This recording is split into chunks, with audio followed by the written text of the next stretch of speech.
I'm Pam Howard, and this is the Classic Tailored Shirt. In this class, we're going to talk about how to make a classic tailored shirt with all of the classic details such as a collar, a separate band, the shirt fronts with a pocket that's stitched on by machine, sleeves, sleeve plackets, and cuffs. Also, there's a yoke on the shirt that's a double yoke, which is also top stitched. And before we get into more details of the shirt, let me tell you just a little bit more about me.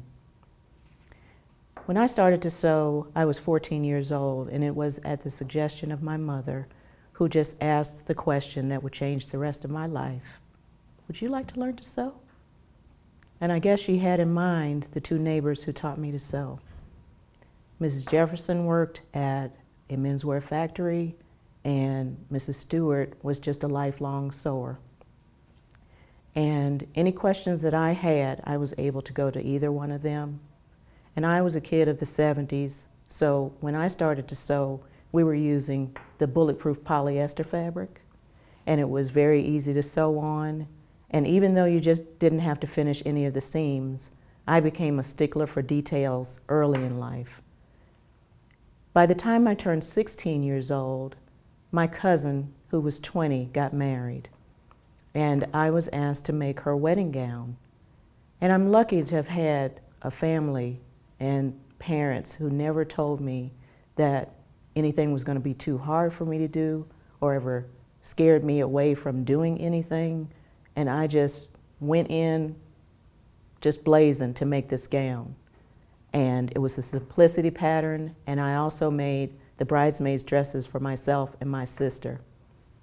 And just recently, I found out that my cousin found her pictures from her wedding, and she sent me a couple of those pictures, and I was able to see that gown again after 39 years. And as a matter of fact, I'm really proud of the fact that even though I'd only been sewing for 2 years, that I did a great job on that dress and also our dresses. By the time it was time to go to college, I went off to college in my town and majored in textiles and clothing, and I have a BS in textiles and clothing. And after graduation, I moved to Atlanta and thought that I wanted to be in the retail end of that business. And so I worked for a major department store in Atlanta, and for the first year I was the head of sales for menswear, boys' toys, and a little section they called Hip Pocket, which sold jeans. And then after a year's time, I got promoted to assistant buyer and was sent to the downtown office of that store. Well, what I did realize too is that I was more of a people person, and that job was in a 2x4 office with just a buyer. And although I thought that I really wanted to have that job, it was exciting and all, but it sort of didn't feel like me. So after that, I had a few other jobs, and eventually I started working for airlines, and I was an international ticket agent. So as you see, as with you, your life makes many turns, and you end up back to a situation that you needed to be in, but you had to make all those turns to get back. So I worked for the airlines for some time, went from that airline to another airline, but in between, I had this curiosity of, well, I wonder what it would be like to learn how to cut hair. So I decided, well, instead of in life wondering what it would take to learn how to do something, why don't you just go ahead and enroll yourself in school? So I went to cosmetology school part-time during the day and worked at the airport in the afternoon because I worked an international airline and all of those flights are in the evening. And it took me 14 months, but I was able to get out of cosmetology school, sit for my license, and I got licensed, and I've been licensed cosmetologist for about 23 years now. So in between from me doing hair, I decided, wouldn't it be a good idea to get back to the original thing that you really love? So in 1994, I decided to start a business. And I thought, well, what are you going to name this business? And I decided to name it Pamela's Closet, as in, you never know what you're going to find in Pamela's Closet. So I named it that and carried on with the business. And the first vision was to be a custom dressmaker. And luckily, I found some dream clients who allowed me to make their suits and sportswear, and it gave me a lot of experience with tailoring, which I always have loved, and precision sewing. So just about everything in their wardrobes I was able to make. Luckily, I had some clients who had sewn for themselves before, so they had knowledge of very fine fabrics. They traveled with the business that they were in, so they were able to bring back nice fabrics to me to make garments for them. And even some of them, because they had sewn for some time, would suggest to me, why don't we do 5 bound buttonholes down the front? And I would panic and say, oh my goodness, how am I going to get those straight? So what I would used to do is to do a sample of the buttonhole that I needed to make, and then I had that down, and I went to all my reference books that I had collected over time to make sure that I was doing the method correctly, or I would choose a different method as opposed to the other method to decide which one is going to be the better choice to be able to get those 5 bound buttonholes just perfect down the front of that garment. And because I am a stickler for detail, as you can probably tell, I wanted to make sure that they were just perfect. I'm the one who tortures myself to make sure that it's perfect. Don't you do it. So over the years, I decided that that would be the business that I was in. And I loved it. And as I said before, I had some dream customers. And then we decided to move a little farther away from the city that we were in Atlanta. And I had the dilemma of deciding, okay, what to do now, because now you're at a distance from all of your customers.